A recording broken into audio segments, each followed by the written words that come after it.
Hello everyone, this is Kyle from Mill Street Gardens. I thought I would take you guys on a tour of what our showcase garden is looking like this time of year. Alright, so here's what the showcase garden's looking right now. It looks a lot different than it did earlier this year. And then it'll look a lot different this spring when things are popping up and it's their creep year. So the first year, the plants sleep. When you plant them, they don't grow that much, usually. And then the second year, once the roots are more developed and they're more established, they creep. And then the third year, they leap when they really take off. So we had a customer gave us this plant called Pachyra aurea, which is a native plant. It has like really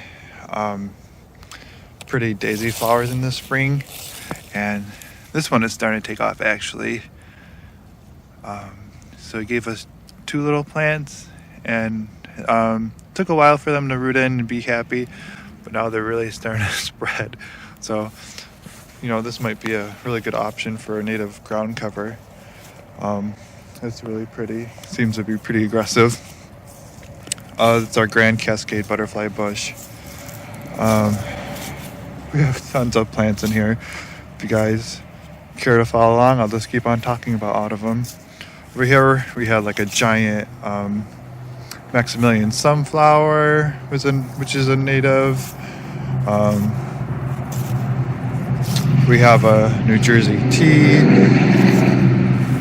a cranberry ground cover. This fountain grass right here. And this elderberry, which is gonna just keep on becoming a big presence. That grew a lot this year. We have a really pretty evergreen ground cover right here, kind of hard to see right now, called a juga. We have a cutleaf sunflower there before. Now it's just reduced back to the basal foliage. We have a couple different types of milkweeds in here. A New York State ironweed, all chopped back. We have the Eastern Gold 9 bark. These were some really pretty Ranunculus that we carry here called Blue Skywalkers. And if you can see from all these stems, they just kept on blooming the whole season, which is really cool. That's the trade-off you get with the cultivated plants. They do stuff that the normal stuff wouldn't do. It even still had like some blooms on it recently. I also popped a random foxglove plant I found growing in a random pot. So that was kind of a present. And that'll be really pretty when it blooms next year.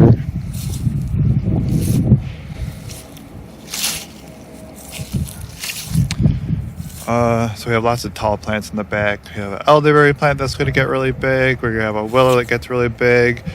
We have some privets, and we have these arborvitaes that are blue. And these are all going to grow into each other and make a nice wall. And then we'll have like the perennials in the front of them. So our daisies, they were blooming up until recently. Those ones were the Madonna daisies. I planted some thyme just because I had it. Looks like it would be a good ground cover in the front. Planted this a butterfly bush just to fill up some space, and it did the job. We got some pretty coral berries, which are a native plant.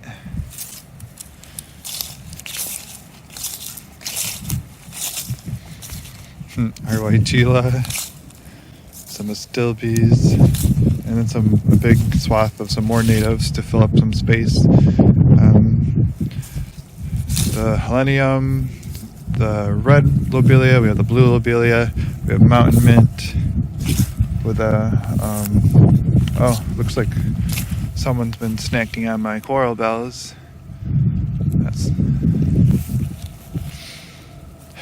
We have an itea, obedient plant, aromatic aster, a bunch of different stuff. It'll be really pretty when it comes out in the spring. And we can't forget about this bed. This is our hydrangea bed. Has a bunch of different hydrangeas in it. The panicle hydrangeas mostly, but we also have some arborescens type and one mountain type. We plugged our mums. We had some leftover mums that we didn't sell, so we planted them. You know, why not? And also as an experiment to see if, you know, they come back. You know, I never did it before, so I want to have the experience and be able to pass that on to people who visit us. And then we have different perennials stuck in, like this Achillea, which didn't look like much in the pot, but as soon as it got in the ground, it really went for it and grew a lot.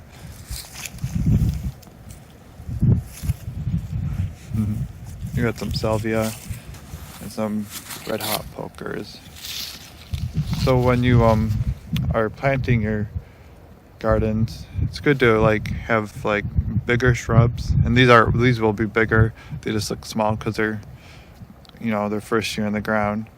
But then plant perennials in between that bloom at different times of the year. So we have the salvias in the back, which bloom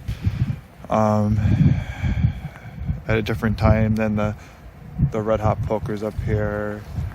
Then we have the Achilleas, which bloom for a long time, and then the hydrangeas kind of just take over for the rest of the season.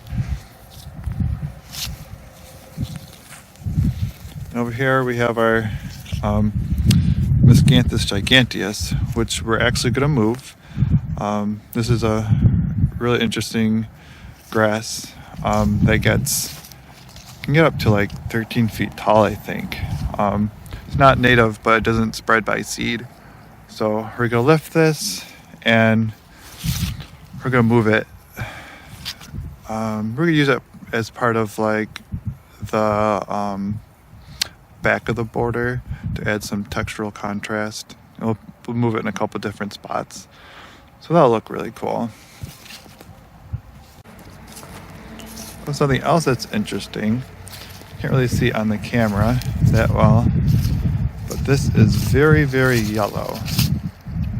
And this is our, it's actually a weeping willow tree. And what I'm gonna do is let them grow like this until they get about like 14 feet tall. And then I'm just gonna chop them to the ground. So I'll keep that yellow color in the winter, and they'll have like a really tall weeping habit with the skinny leaves, and I'm hoping it looks like just a section of bamboo that doesn't spread.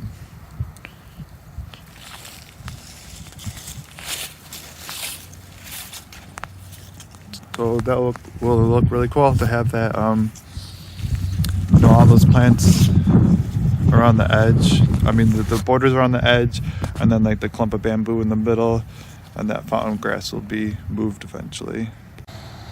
Thank you for watching our video.